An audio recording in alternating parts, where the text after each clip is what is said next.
Audiolivro Patriarcas e Profetas na linguagem de hoje. Capítulo 41. Balaão leva Israel a pecar. Com fé renovada em Deus, os vitoriosos exércitos de Israel voltaram de Bazã e estavam confiantes na conquista imediata de Canaã. Apenas o rio Jordão os separava da terra prometida. Do outro lado do rio viam uma rica planície regada por riachos e sombreada por palmeiras com seus frutos. Na extremidade ocidental estavam as torres e os palácios de Jericó, a cidade das palmeiras. No lado oriental do Jordão havia uma planície com vários quilômetros de largura e que se estendia por um longo trecho às margens do rio. Esse vale protegido era de clima tropical. Ali, os israelitas acamparam e encontraram um lugar agradável de descanso nos bosques de acácia. Em meio a esse cenário atraente, eles encontrariam um mal mais mortal do que os exércitos de homens armados ou de animais selvagens do deserto. Aquele país, repleto de vantagens naturais, tinha sido contaminado por seus habitantes. No culto público a Baal, as cenas mais degradantes estavam em ação. Por todos os lados havia lugares conhecidos pela idolatria e pela imoralidade sexual. Até mesmo os nomes sugeriam a perversão. A mente dos israelitas se acostumou com os pensamentos degradantes que eram constantemente sugeridos. A vida de comodidade produziu um efeito desmoralizante, e eles se afastaram de Deus para uma condição na qual seriam presa fácil da tentação. Durante o período em que ficaram acampados ao lado do Jordão, Moisés se dedicou aos preparativos para a ocupação de Canaã. O grande líder ficou completamente empenhado em seu trabalho. Todavia, esse período de tranquilidade se mostrou o mais tentador ao povo. Antes que muitas semanas se passassem, sua história foi manchada pelos desvios mais terríveis da virtude e integridade. Mulheres midianitas começaram a entrar discretamente no acampamento. Essas mulheres tinham como objetivo induzir os hebreus a transgredir a lei de Deus e levá-los à idolatria. Elas esconderam esses objetivos com o disfarce da amizade. Por sugestão de Balaão, o rei de Moabe anunciou uma grande festa em honra aos seus deuses. Em segredo, ficou combinado que Balaão convenceria os israelitas a participar. Eles o consideravam um profeta de Deus, e assim Balaão não teve muita dificuldade para conseguir o que pretendia. Um grande número de pessoas se uniu a ele para testemunhar as festividades. Atraídos pela música e pela dança, seduzidos pela beleza das mulheres dedicadas ao culto pagão, eles abriram mão de sua lealdade a Jeová. O vinho lhes enfraqueceu os sentidos e derrubou as barreiras do domínio próprio. Desrespeitando a consciência por meio de ações indecentes, renderam-se à idolatria. Ofereceram sacrifícios nos altares pagãos e participaram de rituais degradantes. O veneno se espalhou como uma infecção mortal pelo acampamento de Israel. Aqueles que teriam conquistado seus inimigos na batalha foram vencidos pelas ciladas das mulheres pagãs. Os príncipes e os líderes estavam entre os primeiros a transgredir, e eram tantos os culpados entre o povo que a apostasia se tornou nacional. Israel se juntou à adoração a Baal-Peor. Números 25, versículo 3. Quando Moisés se deu conta do mal, os israelitas não apenas estavam participando do culto sensual no Monte Peor, como também praticavam os rituais pagãos dentro do acampamento de Israel. O idoso líder se encheu de indignação e a ira de Deus foi despertada. As práticas pecaminosas fizeram aos israelitas aquilo que todos os encantamentos de Balaão não puderam fazer. Elas os separaram de Deus. Uma terrível praga caiu sobre o acampamento, e por causa dela, milhares morreram. Deus ordenou que os líderes em apostasia fossem mortos, e essa ordem foi obedecida imediatamente. Os corpos foram expostos diante de todo Israel, para que a congregação, vendo que os líderes tinham sido tratados com severidade, pudesse ter uma profunda percepção da aversão de Deus ao seu pecado. Todos entenderam que o castigo era justo, e com lágrimas e humilhação, o povo confessou o seu pecado. Enquanto choravam diante de Deus, à porta do tabernáculo, Zinri, um dos nobres de Israel, entrou no acampamento acompanhado de uma prostituta midianita e a levou para sua tenda. Nunca o vício foi tão ousado ou mais obstinado. Zinri mostrava seu pecado como Sodoma, Isaías 3, versículo 9, e ainda se gloriava em sua vergonha. Os sacerdotes e líderes estavam curvados ao chão em sinal de tristeza e humilhação, rogando ao Senhor que poupasse seu povo, quando esse príncipe em Israel exibiu seu pecado à vista da congregação, como que a desafiar a vingança de Deus e zombar dos juízes da nação. Finéias, filho de Eleazar, o sumo sacerdote, levantou-se e, apanhando uma lança, seguiu o israelita até o interior da tenda, Números 25, versículo 8, e matou os dois.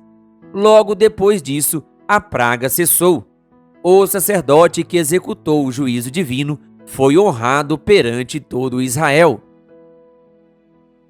Finéias intercede pelos israelitas. Finéias desviou a minha ira de sobre os israelitas. Números 25, versículo 11. Foi a mensagem divina. Ele foi zeloso pelo seu Deus e fez propiciação pelos israelitas. Números 25, versículo 13.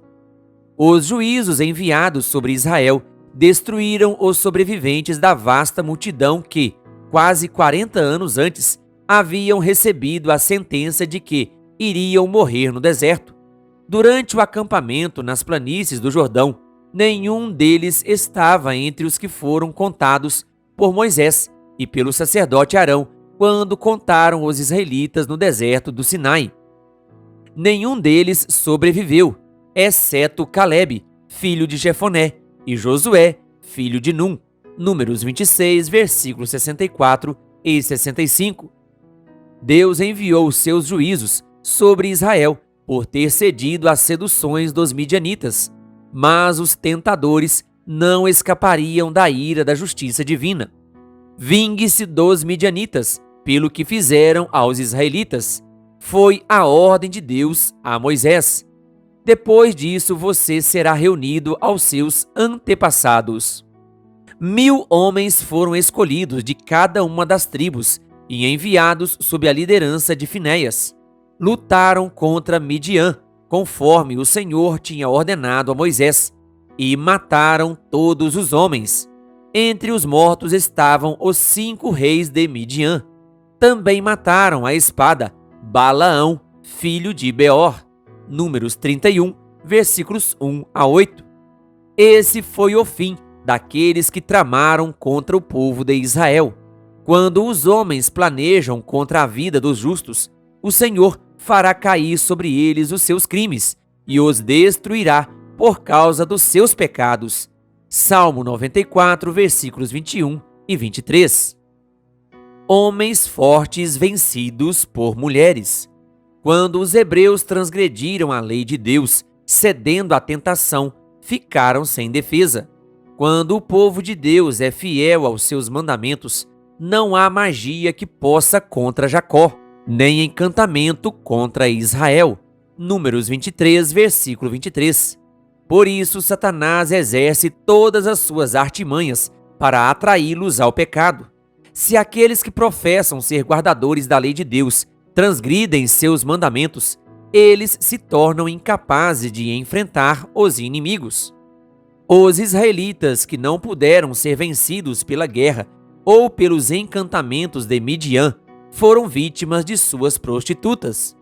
Esse é o poder que uma mulher a serviço de Satanás exerce para destruir vidas. Muitas foram as suas vítimas. Os que matou são uma grande multidão. Provérbios 7, versículo 26. José foi tentado da mesma forma. Sansão traiu a sua força, entregando-a nas mãos dos filisteus, também pela mesma armadilha. Aqui Davi tropeçou. Salomão, o mais sábio dos reis, tornou-se escravo da paixão e sacrificou sua integridade ao mesmo poder fascinante. Satanás tem estudado com diabólica intensidade durante milhares de anos e, ao longo de sucessivas gerações, tem trabalhado para destruir os príncipes de Israel pelas mesmas tentações tão bem-sucedidas em Baal-Peor. Ao nos aproximarmos do fim do tempo, nas fronteiras da Canaã celestial, Satanás intensificará seus esforços para impedir o povo de Deus de entrar na boa terra. Ele preparará tentações para aqueles que exercem o ministério sagrado. Se puder levá-los a poluir a mente, poderá destruir muitos outros por intermédio deles. Por meio de amizades mundanas, dos encantos da beleza, da busca por prazer, de diversões, de festas ou bebidas, ele tenta o povo de Deus a transgredir o sétimo mandamento.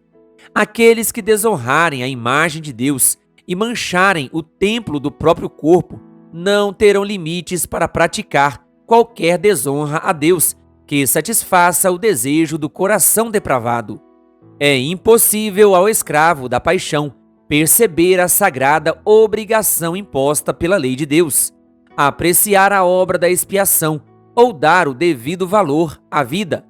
Bondade, pureza, verdade, reverência para com Deus e amor pelas coisas sagradas. Tudo isso é consumido pelo fogo da imoralidade.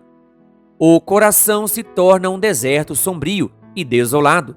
Seres formados à imagem de Deus são arrastados ao nível dos animais. Os perigos da amizade com os ímpios. Levando os seguidores de Cristo a se associarem com descrentes e se unirem a eles em diversões, Satanás é mais bem-sucedido em induzi-los ao pecado. Deus exige de seu povo hoje uma distinção tão grande do mundo nos costumes, hábitos e princípios da mesma forma que exigiu de Israel no passado. As advertências que fez aos hebreus para não se misturarem com os descrentes não eram mais explícitas do que as que proíbem os cristãos de se conformarem ao espírito e costumes dos descrentes. Não é ser rígido demais excluir a companhia daqueles que exercem influência para nos desviar de Deus. Ao mesmo tempo em que oramos, não nos deixes cair em tentação. Mateus 6, versículo 13. Devemos nos afastar da tentação, tanto quanto possível. Quando os israelitas estavam em uma situação de comodidade e segurança, foram atraídos pelo pecado. A comodidade e a condescendência consigo mesmos deixaram a fortaleza do coração sem proteção, e pensamentos pervertidos encontraram passagem livre. Os traidores dentro dos muros destruíram as fortalezas do princípio e atraíram Israel ao poder de Satanás. É assim que Satanás busca arruinar as pessoas. Um longo processo de preparação, desconhecido ao mundo, ocorre no coração antes de o cristão cometer pecado aberto. A mente não desce de uma só vez da pureza e santidade para a depravação, corrupção e crime. Ao alimentar pensamentos impuros, o pecado, uma vez odiado, se torna prazeroso. Não podemos andar nas ruas de nossas cidades sem nos deparar com notícias surpreendentes de crimes, apresentadas em algum romance ou a serem representadas em algum teatro. A atitude dos que são imorais e pervertidos é mantida diante do povo por meio de jornais e revistas, e tudo que pode estimular a paixão lhe é apresentado em forma de histórias empolgantes. Ouvem tanto sobre o crime e, com tanto interesse, se demoram nessas coisas que a consciência fica endurecida. Muitas diversões comuns entre aqueles que professam ser cristãos levam aos mesmos resultados daquelas praticadas pelos pagãos no passado. Por meio do teatro, Satanás tem operado durante séculos para excitar a paixão e exaltar o vício. Ele emprega o teatro, a dança e o jogo para abrir a porta à satisfação sensual. Em todo ajuntamento por prazer em que se alimenta o orgulho ou se satisfaz o apetite, onde a pessoa é levada a se esquecer de Deus e a perder de vista os interesses eternos, ali está Satanás amarrando suas correntes ao redor da vítima. Como vencer a tentação? O coração deve ser renovado pela graça divina. Todo aquele que busca desenvolver um caráter virtuoso longe da graça de Cristo está construindo uma casa sobre areia movediça. Com certeza, ela será destruída em meio às tempestades cruéis da tentação.